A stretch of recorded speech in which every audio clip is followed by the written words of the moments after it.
Hi friends, welcome back to Faith and Arrow Homestead. My name is Jaylee and today we are going to talk about starting your own sourdough starter homemade at home. Do you have to do this? No. You can purchase dehydrated starters off the internet. You could find one locally from a friend or family member. There are different ways that you can get sourdough starter in your home, but I knew that I wanted to pass my sourdough starter down. I want to pass it on to my kids. I want to give it to friends and family members. And so there's just a sense of pride, a sense of ownership in creating your own sourdough starter from scratch. That's how it appealed to me. That's why I wanted to do it. And luckily, I was successful on my first try. The sourdough starter that I have now, her name is Evie, and she's my first and only sourdough starter I've ever had. And it has been a lot of fun. It's been an adventure. I have seen fluctuations in how successful she is. Sometimes she's like really active and bubbly and amazing, and then sometimes it seems like she's just kind of hanging out, chilling. But I will say that because I started my own sourdough starter and have worked with her and have had the chance to figure out what she really likes, and how to really help her succeed, it has given me, like I said, a sense of ownership over the entire sourdough journey. Because all of the sourdough products that I make with Evie, they're from me fully. And I don't know, there's just something about it. Now, if you did purchase a sourdough starter, dehydrated, or get some from a friend, there's nothing wrong with that whatsoever. And really, when you get down to it, it makes no difference. It really doesn't. You're going to end up with successful, tasty, healthy sourdough products, regardless whether you made it yourself or you got it from somebody else. So I don't want to place more value on one over the other. I just wanted to explain why I felt kind of led to start my own and why that appealed to me. So if you've decided that you are going to start your own sourdough starter from scratch, I'm going to walk you through the process. So what you need for equipment, well, you need flour, and I absolutely recommend using an unbleached organic all-purpose flour. This is Bob's Red Mill. I know King Arthur has one. You can get it from Azure Standard. So there are different options out there. This is Bob's Red Mill. And then I recommend not using sink water. So this is Mountain Valley spring water that I get here from Wegmans. Any kind of filtered water that you can purchase from the store will work, or if you have a water filter in your home, that's beneficial. Just filter out as much of that like chlorine and nastiness from the water as you can. It really actually does affect your sourdough starter, and I've experimented with this. When I was using just straight tap water to feed my sourdough starter, I almost lost her. I was actually really afraid that I had lost her, and then I was very sad and very disappointed, but I went back to feeding her with my Mountain Valley water and she came right back. So if you are struggling to get your starter off the ground, look at the flour that you're using and the water that you're using. That may have something to do with it. I absolutely recommend a kitchen scale, but you don't have to have a kitchen scale. And then some sort of vessel. I like using a mason jar. You need rubber band, and then I like using these lids because they're not quite as airtight as the lid with the ring, and you do want this to breathe a little bit. So that's all you need. Oh, and something to mix it with. Now for measurements, what you need, I'm going to use my scale, but I'll give it to you in cups as well. We're going to go ahead and add our flour in here. This is day one.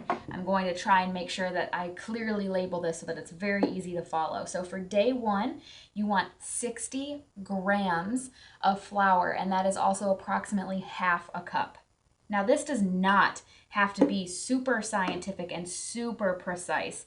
I like following the measurements and kind of keeping up with it just so that I can, because once you get it established and you're using it, it actually really helps to know exactly how much you have, because like when you're planning recipes and stuff. But if you end up with 61 or 59 grams, it's really not that big of a deal. So I've got 60 grams of flour, and then you want 60 grams of water. This is a 1-to-1. 60 grams of water is more like fourth a cup. So I've got 64 grams of water in here on accident. No big deal. No, I'm not going to try to take any out. Okay, we're done with the scale. And then all we do is use whatever utensil you have to stir that together, and it should be the consistency of like a really thick yogurt or a pancake batter. And if it's looking really, really, really thick, so much so that you're having a hard time incorporating all the flour, then you can add a little bit more water. Like I said, it really doesn't have to be like perfectly precise. These are just rough guidelines that you can go off of. Mine's looking a little thick, but I know that I already have 64 grams of water in there, so I'm just gonna leave it, it's fine.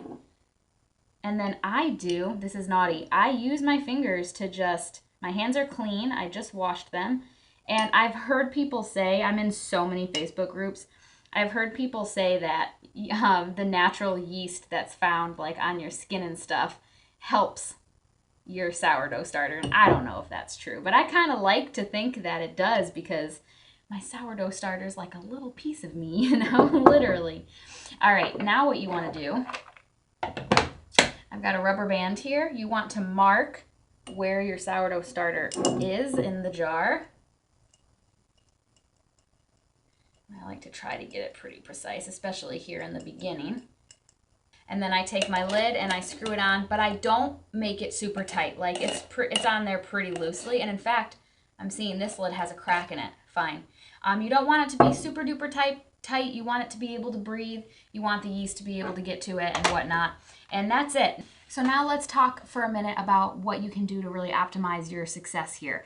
Give yourself the best chance for success. Temperature really, really matters. And so a tip that you could do to help kickstart this is to use warm, not hot, warm water when you're feeding your starter. And I did this when I started my first starter. I would boil a little water on the stove and then I would add more cool filtered water into it to get the temperature just right. And I would use that to feed my starter. It really, really likes warm water. I keep this out because this is what I feed my sourdough starter with every day, and so it's room temperature. It's not cold coming from the sink, it's room temperature water.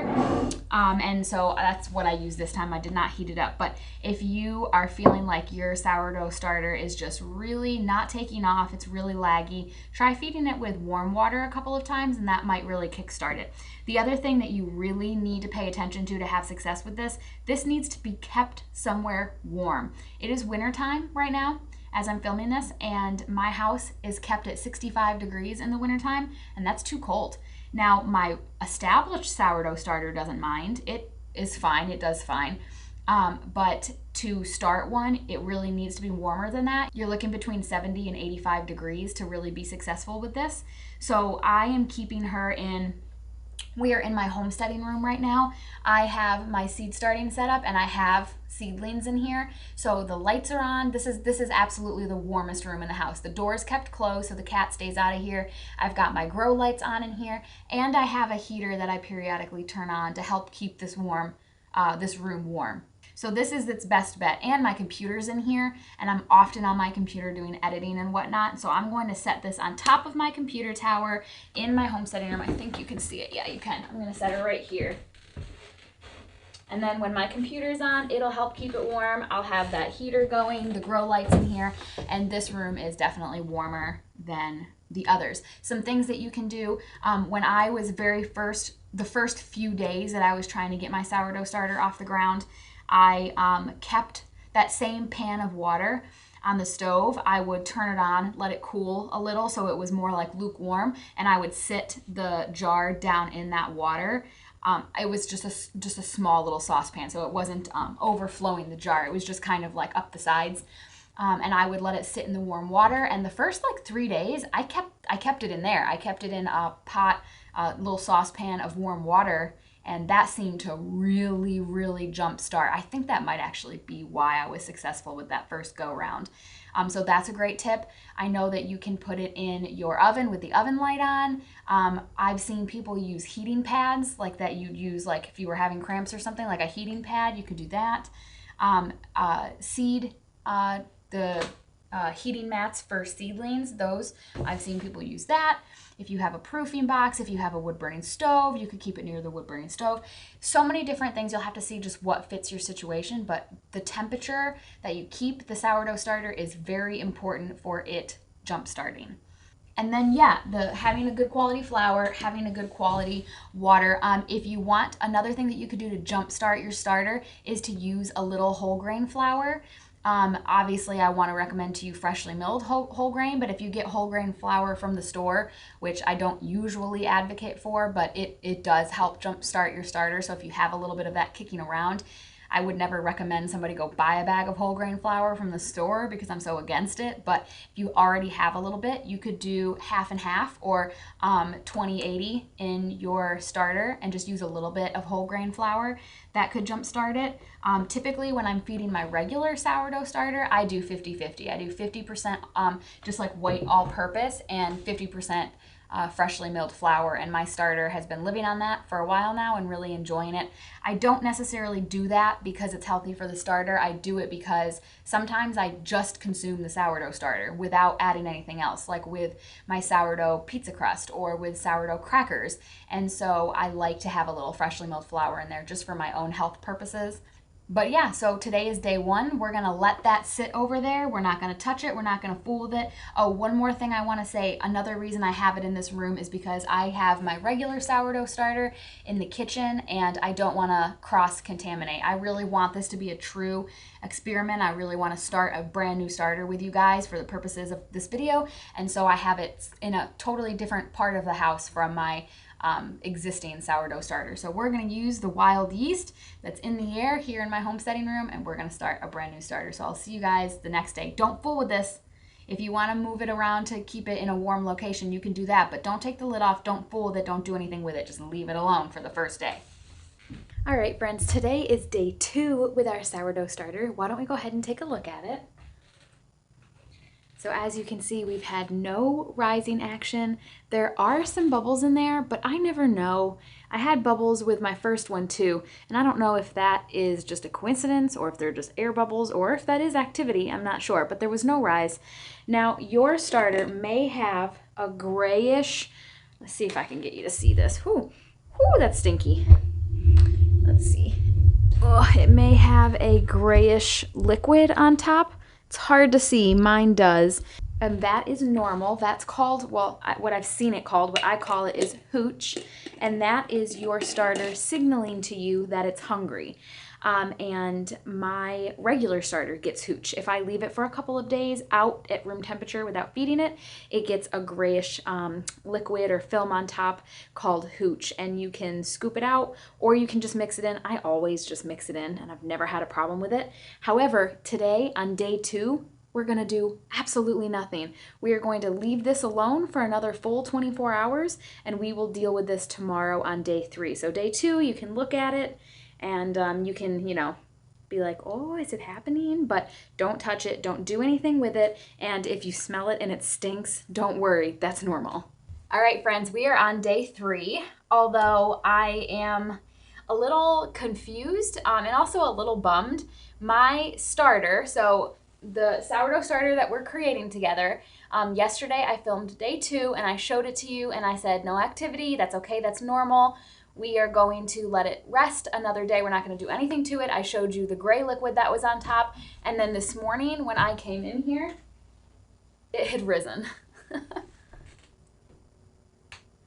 I didn't add anything to it last night. I totally left it alone. It doesn't look like it doubled, but it did rise, and there are so many bubbles. Come on, focus. So many bubbles in here. I did take the lid off yesterday. It still stinks. It smells really bad. And it still has like a grayish tint on top. So that makes me feel better. The reason I say that is because I was worried that I wouldn't really truly be able to start another sourdough starter from scratch because I have one here already. And I've really tried to not let there be any cross-contamination. So when I saw this, I was like, shoot, maybe when I took the lid off yesterday, maybe I caught a gaggle of wild yeast. I'm not exactly sure. We're gonna keep proceeding, and just know, the one piece of advice I can give you here, just know that when you're starting a sourdough starter, there are so many different things that can happen. Just keep going. Just keep going. If it does something funky, as long as you don't see mold, if it looks fuzzy, if it turns pink, those are definitely, obviously if there's green mold on it, those are red flags and you need to throw it out and start again. But the gray liquid's normal. Even the fact that it rose a little, I'm just gonna keep going. It's not that big of a deal. So What we need to do now on day 3, we need to discard half. Now, you don't have to be super precise about this. I'm going to be just because I can. I've got my scale. So we added 60 grams of flour and 60 grams of water, which means we have 120 grams of volume in here. So we need to discard 60 grams. So I've got a bowl and my scale here, and I'm going to discard 60. Okay, it's 62, that's fine. It does not have to be super, super exact. And then I'm gonna kind of scrape the rest of this back in here. And now on day 3, we're going to do the exact same thing. So I'm going to add 60 grams of a nice flour. This is the organic Bob's Red Mill flour that I like to buy. And then I'm gonna restart my scale, and I'm going to add 60 grams of water as well. And remember that if you're trying to really jumpstart this, if you really want to optimize your chances for success, use warm water, gently warmed water. Oh, that was 67 grams of water. Oops, that's okay. Like I said, doesn't have to be exact, just ballpark at least, you know. Get that nice and mixed in here. All right, I'm gonna put my lid back on here, and I'm gonna put my rubber band back on. Now, a couple things I wanna talk to you about here. Your sourdough discard. You do not want to consume it. And I feel like this is gonna be pretty obvious because mine stinks. And it's pretty, that's pretty common for it to smell bad in the beginning. Like, I've heard people describe it as dirty gym socks. I don't even know what I would describe that as. It does not smell appetizing. So I wouldn't want to eat it, but I know some people have issue with waste and whatnot, and I respect that. You don't want to consume your sourdough discard in these beginning stages, at least for the first week. I'd recommend 2. And I don't recommend trying to make bread with your sourdough starter until it's at least 14 days old. And some people will tell you even longer. I have people in my sourdough group swear by waiting a month. I didn't wait a month, but at least 14 days so that it can work itself out. The lactic acid can take care of the lactic acid can be strengthened and can take care of any bad bacteria that might be in your starter, because there could be bad bacteria in here right now. And if yours turns moldy or gets pink, or anything like that, then that means that the bad bacteria are overtaking it, and it's not going to be a successful starter anyway. So just throw it out and start again. But you guys saw how bubbly and risen that was. I do not want you to be tempted to say, oh, I did it, I'm going to bake with this. Please don't. And then also, please don't say, well, I don't want to waste this discard, I'm gonna make pancakes with it. Please don't. Please don't. It's not safe. Just throw it away. I'm gonna just throw that away. It's not that big of a deal. It's just a little bit of flour and water, and that's just the name of the game when you're starting a sourdough starter. So that's day 3. We're gonna go ahead and put this back in its spot and let it rest another 24 hours, and I'll see you tomorrow on day 4. All right, friends, we are on day 4 of starting a homemade sourdough starter from scratch.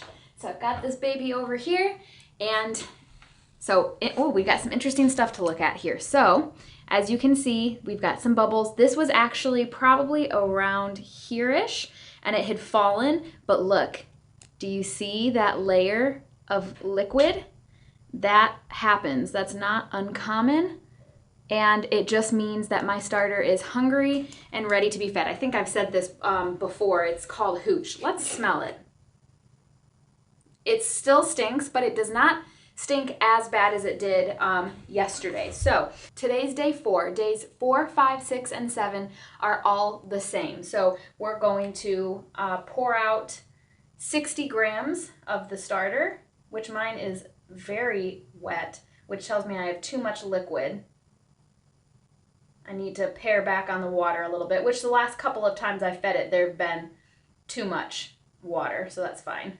Okay, I'm gonna get my jar on my scale, zero it out, and same as what we did yesterday, I'm going to add 60 grams of flour, and this time I think I'm gonna do 55 grams of water. And you have the power to make these kinds of decisions. I felt like mine was too thin, and so it's totally fine for me to say I'm gonna do a little bit less water. There is a science to this, but it's not an exact down to the half number science. It's not that big of a deal. If you feel like yours is too thick, add some water. If you feel like it's too thin, add less water or add more flour. Okay, you guys, I screwed up. It is day 5. I made a mistake and we need to talk about it because some of you may make this mistake. Well, you probably definitely will if you listen to me, because if you do what I do, you'll make the same mistake. So first you should know that math is not my strong suit. I am a decently intelligent human being. I had to take college algebra 3 times, okay? Math and I do not get along. I messed up yesterday on day 4. Let me just start from the beginning so I can make sure you truly understand what's happening here. On day 1, we did 60 grams plus 60 grams, and we had 120 grams. On day 2, we did nothing. On day 3, we started with 120 grams. We discarded 60. That left us with 60. And then we added 60 grams of flour and 60 grams of water. So at that time, we had a total volume of 180 grams. On day 4, yesterday, I am pretty sure I only discarded 60. And so that left us with 120. And then I only fed 60 grams of flour and 60 grams of water. So 120 plus 60 is 240. So right now I have 240 grams of starter. The reason I figured this out was because I looked at it and I was like, why is this half full? And it's not even risen. That's a lot. And I sat down and did the math and I was like, oh, I didn't discard half yesterday. I didn't even come close to discarding half yesterday.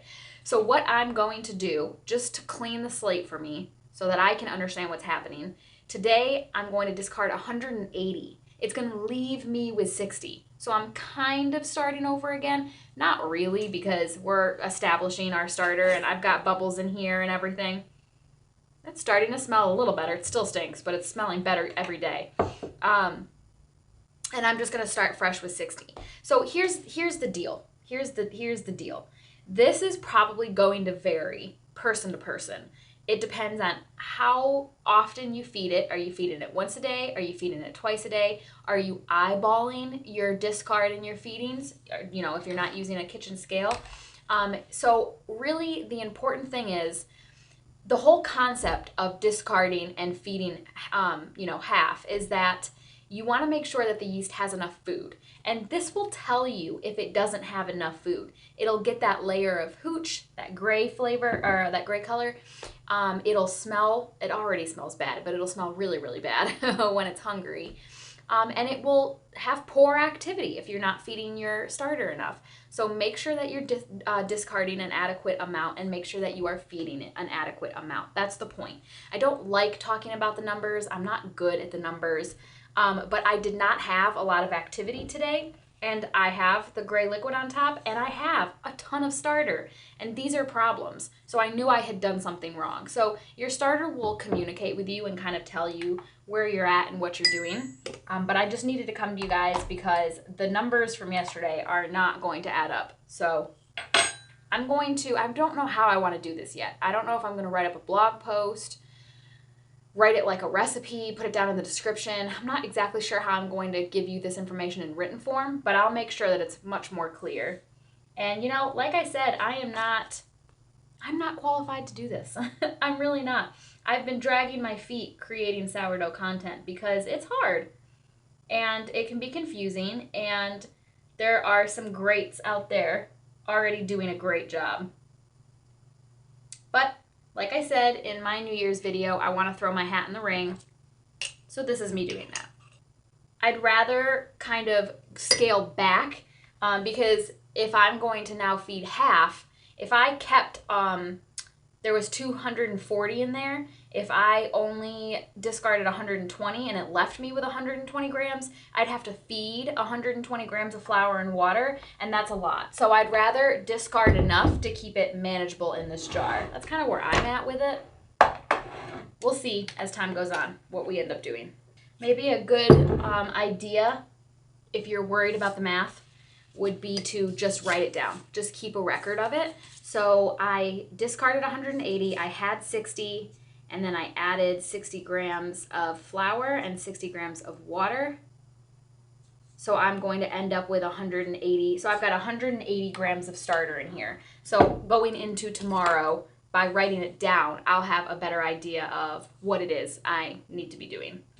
All right, you guys, today is day 9, but I guess it's technically day 7 because I forgot to feed it twice. Whoops.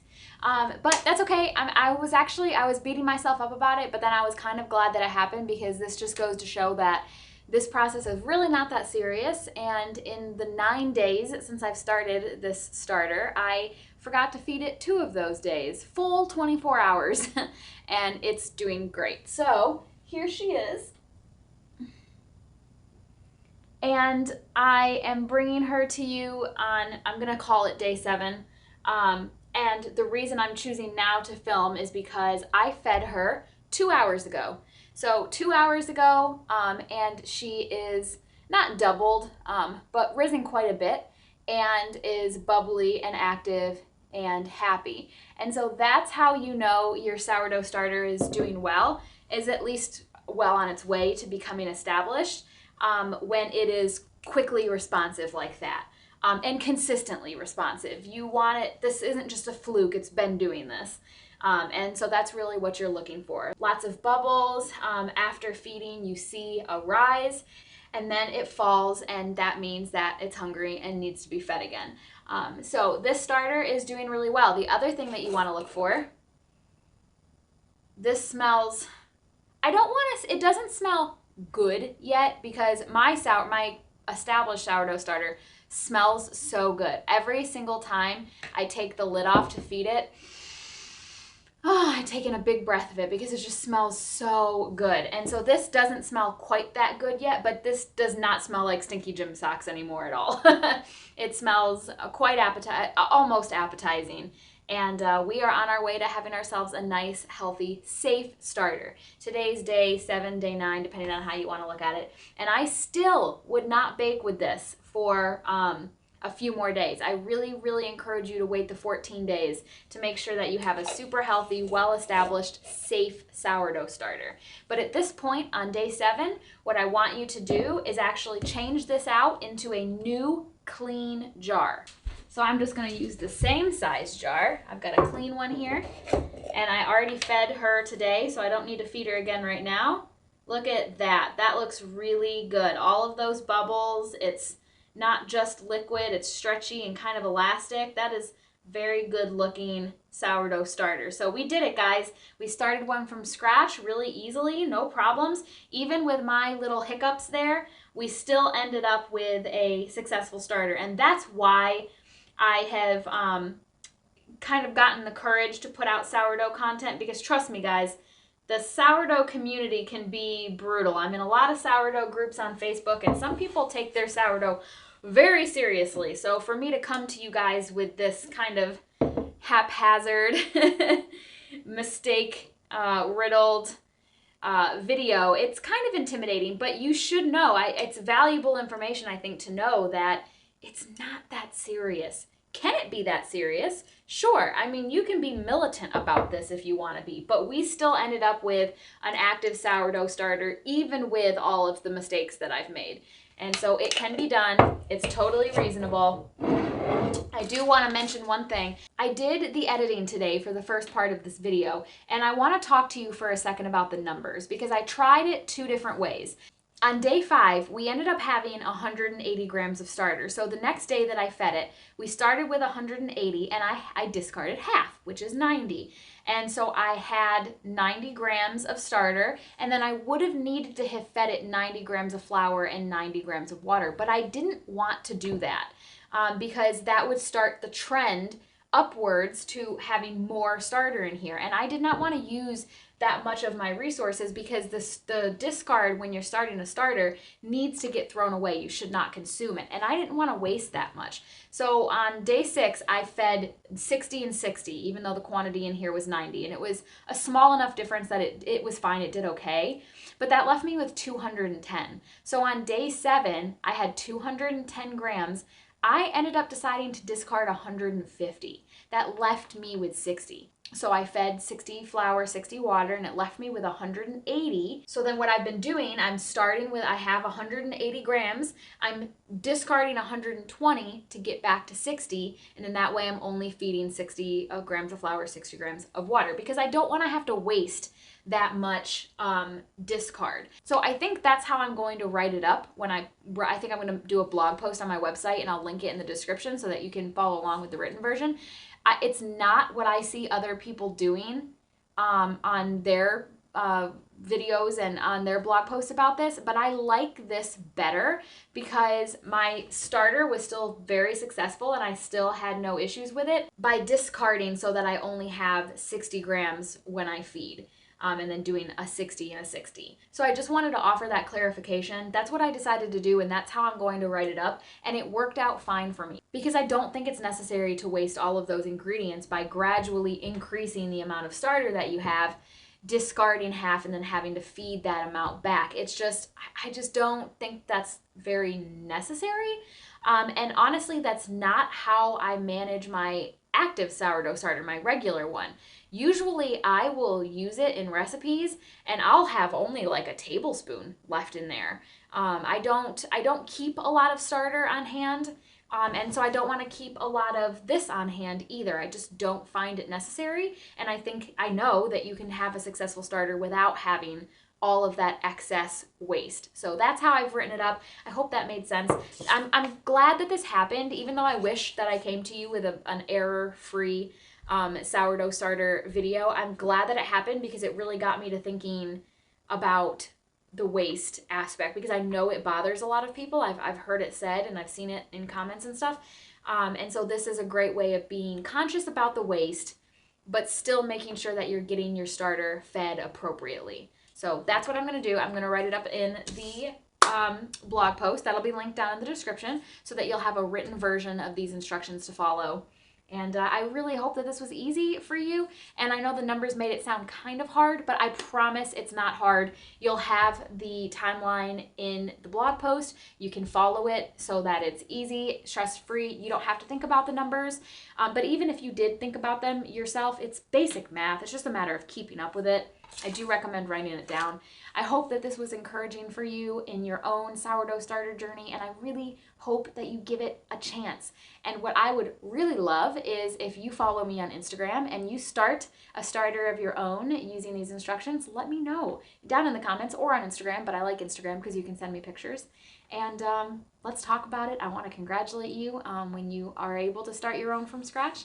And yeah. So let's get going, guys. Let's make these sourdough starters so that we can introduce delicious, nutrient-dense, healthy sourdough products to our friends and family. That's Fig wanting to come in here. Come on. Thank you guys so much for hanging out with me while we did this together. I can't wait to see you in my next video. Have faith and keep moving forward. Bye, guys.